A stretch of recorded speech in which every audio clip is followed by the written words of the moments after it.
Before the cylinder fell, there was a general persuasion that through all the deep of space, no life existed beyond the petty surface of our own minute sphere.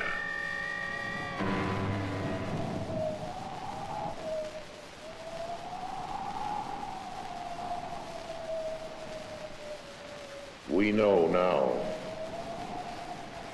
that in the early years of the 20th century, this world was being watched closely by intelligences greater than man's.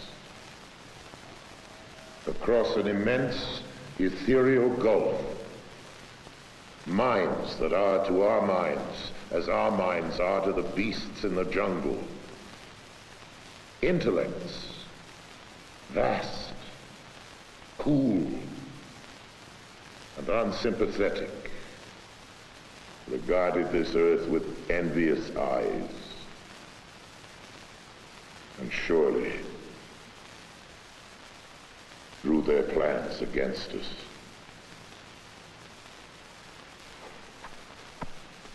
Hello, I'm Orson Welles, and I've been quoting from another Welles, no relation, H.G. Wells, the distinguished novelist, historian, prophet, who was also the great master of science fiction. He wrote The War of the Worlds, on which was based a certain notorious radio broadcast, which, as some of you may remember, sent many thousands of our listeners panicking into the streets all over the country. H.G. denounced me for doing it, but later when he realized that our broadcast, like his story, was not intended to cause riots, but just to entertain, we got to be good friends, and I was forgiven. Whether all those people who jammed the highways and even took to the hills to escape the Martians have forgiven me is another matter. This is it. We thought that this was it. Listening to that show, I said we were very impressionable at that age because of Buck Rogers and Flash Gordon, and that really made a big impression on us. One fellow in particular who owned a store took the money from his cash register and loaded his car up with food and took off for the mountains and left his wife and children at home. New York City was just demolished, and they were coming closer. All of North Jersey is an inferno, and they are proceeding south. I can conceive of no nightmare as terrifying as establishing such communication with the so-called superior, or if you wish, advanced technology in outer space. George Wald is a Nobel Prize-winning biologist, one of a group of distinguished scientists meeting on the subject of extraterrestrial life. All of the people you will be seeing in this program, scientists, radio listeners, Orson Welles, have one thing in common. Each has had reason to believe in the likely existence of non-earthly life in the universe. I think there's no question but that we live in an inhabited universe that has life all over it. What I'm imagining is the facts that I've just stated becoming generally known, so that people know that out there is a million other civilizations. They all look fabulously ugly, and they're all a lot smarter than us. That seems to me useful and a character-building experience for mankind. From the monstrous Mars life of his famous broadcast, Orson Welles will be taking us through science fiction to science fact, to the new view of extraterrestrial life now emerging from probes to the planets, interstellar discoveries, and findings about the nature of life itself. A real picture as astonishing in its way as the science fiction of 1938. If there is life out there, intelligent life, how did we ever get the notion that it might be otherwise than friendly? Well, Mars, of course, is the god of war, so the planet bearing his name might be expected to have warlike intentions. In our broadcast, the Martians were as aggressive and ruthless as any human being. Ridiculous assumption on the face of it. They were supposedly as bad as we are, at our worst, and also much uglier. They brandished death rays in their slimy tentacles. And for a while at least, just toward the end of the radio play, they appeared to be totally invincible. What finally stopped them? Well, here's the way it went. In the words of the mythical Professor Pearson of Princeton, who was our commentator, I remember, he said, writing in his journal when the whole thing was put together again and the world was in business, I remember wandering through Manhattan, standing alone on Times Square, and catching sight of a lean dog running down 7th Avenue with a piece of dark brown meat in its jaws. I walked up Broadway, past silent shop windows, and suddenly I caught sight of a Martian machine. And then across Columbus Circle, I could see, standing in a silent row, 19 of those great metal titans, their cowls empty, their steel arms hanging listlessly by their sides. And I looked for the monsters that inhabit those machines, and then, before my eyes, I saw them stark and silent. The Martians themselves, with a flock of hungry birds pecking and tearing brown shreds of flesh from their dead bodies. And later, when their bodies were examined in laboratories, it was found that they had been killed by disease bacteria, against which their systems were unprepared. Slain after all man's defenses had failed by the humblest thing that God in his wisdom had put upon this earth, the common cold. And that's the way it was. Well, quite a lot of things have happened in the world since then. An invasion from the planet Mars, that at least is one thing that didn't happen. But in a way, you know, we have been invading Mars. If Mars hasn't exactly been invaded, well, it's certainly been investigated, not attacked, but thoroughly, very thoroughly studied.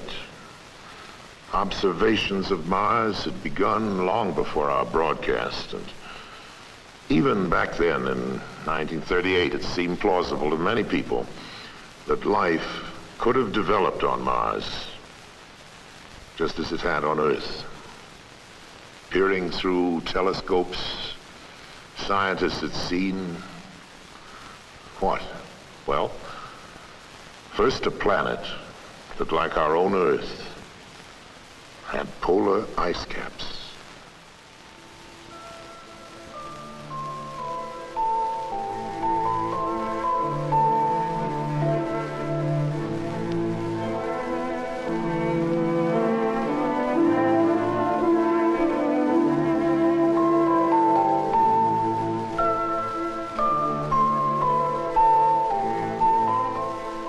They were fascinated to see that the ice caps grew and receded with each year. Large areas changed color with the seasons. Did that mean vegetation? Straight lines were sighted on the planet's surface. Some called them canals. The American astronomer Percival Lowell believed that these Martian canals had been created by an advanced technological civilization. First in 1965 and then again in 1969, NASA sent spacecraft to fly by Mars and send back scientific measurements and close-up photographs. This is picture 21, a red picture, wide-angle picture, fantastic picture. That's beautiful. That's beautiful. Look at those little craters. This is a narrow-angle camera view. The Mariner missions were great achievements for the scientists. But the pictures of Mars showed a world of total desolation. Was Mars less like the Earth then and more like the Moon? There were no canals, no cities, no areas of cultivation, no signs of upheaval or layering in the Martian crust to indicate that the planet was active or evolving geologically. The pictures revealed no volcanoes to spew out gases that could enrich the atmosphere. And water, so essential to life, seemed to be present only in traces. The atmosphere was so thin as to make the possibility of life seem even more remote. For the fans of science fiction, not very exciting. But for scientists, the whole excitement is finding out the facts. That's the whole name of the game. Now, these first flybys had revealed only some of the facts. But all the same, the exploration of Mars and of all the other planets of the solar system was actually getting underway. I can't feel that any person with any soul can look out on that universe that surrounds us and can imagine the immensity of it and the history of it without being rather impressed with the idea that we, as little atoms made of the same stuff those stars are made of, have the capability to regard the other part of the universe. One piece of the universe has the ability to look at another part of the universe and wonder about it. That's a very amazing thing, and it brings into one's mind all kinds of thoughts about religion and philosophy and so on. But don't ask me about life on Mars, okay? In the fictional Martian story, in the War of the Worlds, it was understood that the Martians were fighting for their own survival. Their planet was growing so cold and inhospitable that they might perish if they remained. While real life confined to such a planet would fight for survival by trying to change itself, by evolving. Every living thing on Earth has evolved from the lowly, the invisibly small microbe. Given nourishment, the microbe will grow colonies so vast that they rapidly become visible to the eye. Here on our planet, microbes have adapted to survive the most hostile conditions. Arid deserts, the frozen Himalayas, in trenches under thousands of tons of pressure in the ocean deeps. Biologists at Ames Laboratory are discovering adaptive capabilities in life forms that a few years ago would have been regarded as fantastic. Within the cooling systems of atomic reactors, organisms have been discovered flourishing, where radiation could be expected to destroy any living thing. In hospitals that use ultraviolet for sterilization, strains have been found resistant to the killing radiation. Biologists are growing organisms in salt solutions, in acids, in alkalines, in ammonia gas, in boiling hot springs, in ice that is thawed for part of every day. In the vacuum of a space simulator, life forms have been flourishing for years without oxygen.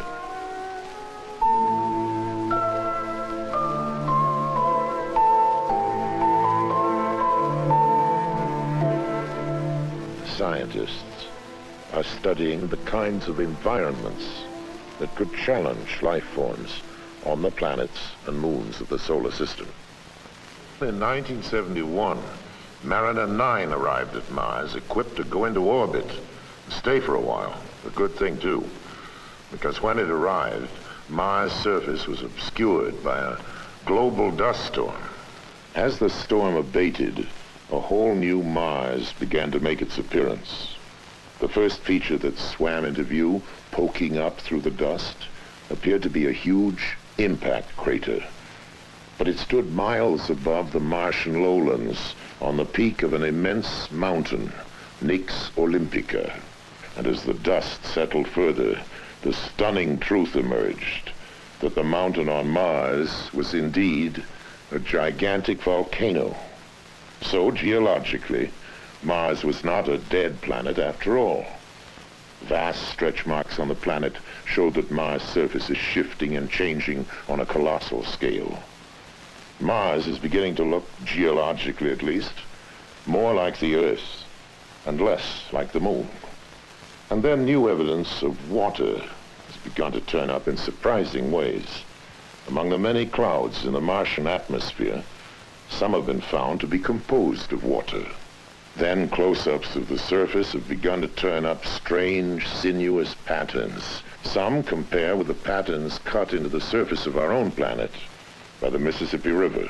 Slowly the interpretation emerged that only a fluid flowing continuously over the Martian surface could have caused such patterns of erosion. Some scientists didn't agree, but astronomer Carl Sagan theorized that Mars indeed contained a great deal more water than we'd supposed. The water might remain locked within its crust as permafrost during ice age times such as the present, but during cycles of warmth, when the polar caps release gases to form a heavier atmosphere, the water may be released into clouds. Such clouds could bathe the planet in rains for thousands and perhaps millions of years. If Sagan's interpretation is correct, life could have originated on Mars in favorable cycles and may have adapted itself to harsher conditions as they developed, and indeed may exist on Mars to this day. Exobiologists are studying other environments, even as they prepare to search directly for life beyond the planet Earth.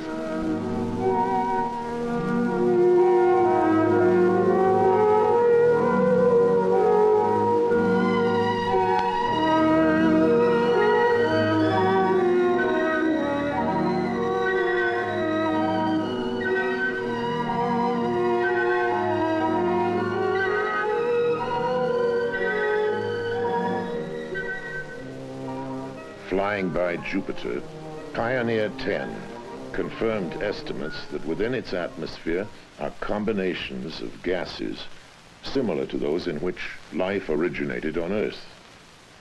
While a second Pioneer is being aimed to curve past Jupiter and fly by Saturn, Earth-based measurements show that a moon of Saturn, nearly the size of the planet Mercury, contains an atmosphere, water, and surprising warmth. A Viking spacecraft is being readied to land on Mars in 1976, carrying an automated chemical laboratory to sample Martian soil for life forms. The discovery of just one bacteria on Mars, or any other body of the solar system, would indicate that the whole chain of evolutions, cosmic, chemical, and biological, is at work everywhere. In that case, the creation of life anywhere in the universe would be more the rule than the exception. In that case, there may be other intelligent civilizations capable of communicating with us. In the impact on ourselves of contact with another intelligent civilization, how it might come about and what the effects might be, is now being discussed by serious thinkers the world over. This symposium at Boston University includes astronomer Carl Sagan, anthropologist Ashley Montague. Krista Stendhal is Dean of the Harvard School of Divinity. Professor Berenson teaches a course entitled Search for Life in the Universe. Professor Philip Morrison of MIT co-authored the first seriously reasoned paper on possible modes of communication with extraterrestrial life. George Wald won the Nobel Prize in 1971 for his work in physiology. It is now okay to talk about life elsewhere or intelligent life elsewhere, whereas a decade or two ago it wasn't okay. It was considered too speculative to be worth any investment of time. That the number of stars in our galaxy alone is so staggeringly large, of the order of 10 to the 11 or more. The probability of stars having planetary systems is so high, we think perhaps half. The probability that those planetary systems might be comparable with our own, and that the stars have some kind of an ecosphere, a sphere in which the radiation is suitable for life, that it's not too hot, not too cold, meeting the other criteria, seems so reasonable. These bits of information have come from astronomy primarily. Then we join with the biochemists who tell us about the probable evolution of life here on Earth, the kinds of elements that are necessary for it, DNA molecules, amino acids and the like, amino acids which have now been found in meteorites, that we have now found interstellar molecules floating out into space between stars. So that you know the materials for a carbon-based life exist. We know that many of the building blocks of life in our own solar system exist off of our planet.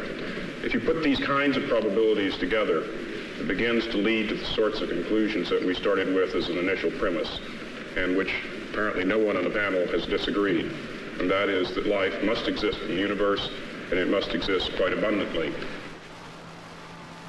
The most optimistic estimates, in the view of many, about the number of civilizations that there might be in the galaxy is of the order of 1 million, which means that only one in a few 100,000 stars has such civilizations. That would mean a billion such places just in our own galaxy that might contain life.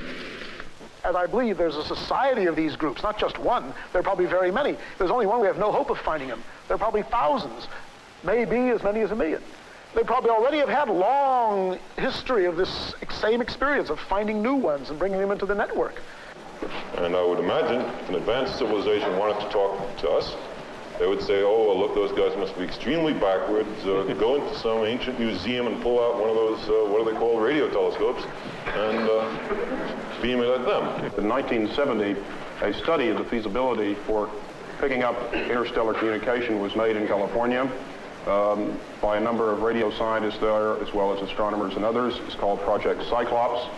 The outcome of that study was that the United States had the technical capability of building a large radio array, which would be able to scan the heavens with fairly great resolution and power sensitivity out to a distance of many hundreds or possibly thousands of light years, with the very distinct possibility of picking up a signal if it were there. Our present technology is able to detect ourselves anywhere in this galaxy of about 250 billion stars.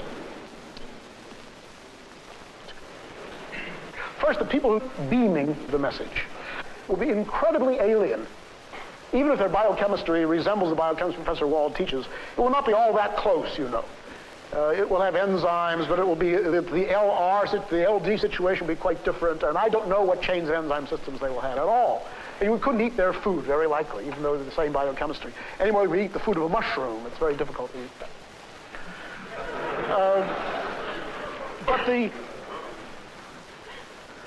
So I think, first of all, there'll be two great phases of this eventual time, which I think will come in 10 years or 100 years, or I don't know, maybe longer, when some satisfactory radio telescope work or something similar will acquire evidence of the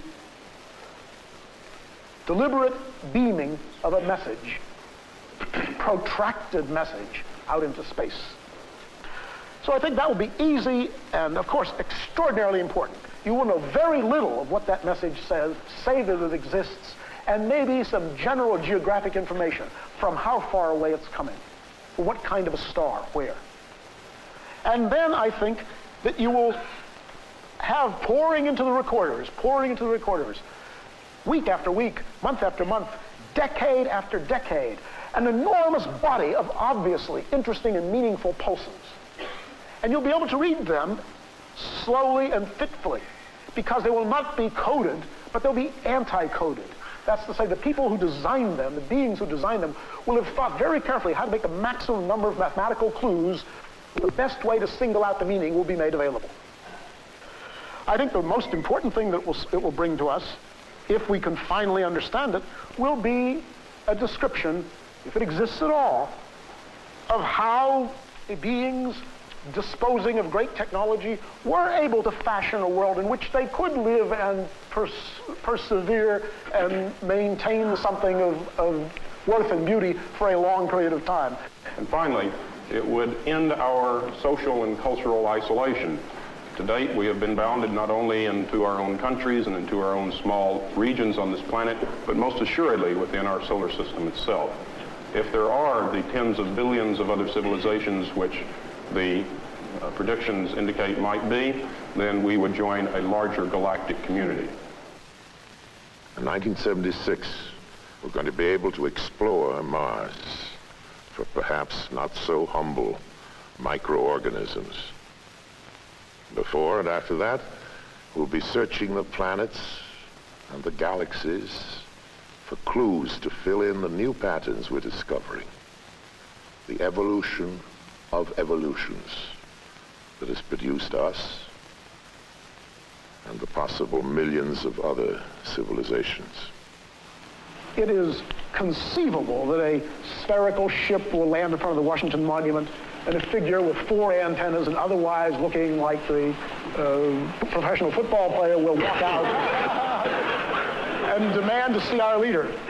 But I hope very much that the universe of circumstance is wider than the rather shoddy imaginations of science fiction writers for 30 or 40 years. And I'm pretty convinced it is. We've not found their guidance so great in any but the most modest activities, like going to the moon, which is not very much. The difference between the spacecrafts of NASA and the lurid flying saucery of that old radio War of the Worlds is the difference between science and science fiction. And yes, between war and peace. It's our own world which has turned out to be the interplanetary visitor. We're the ones who are moving out there, not with death rays, but with cameras. Not to conquer, but simply to learn. We are, in fact, behaving ourselves far better out there than we ever have back here at home on our own planet.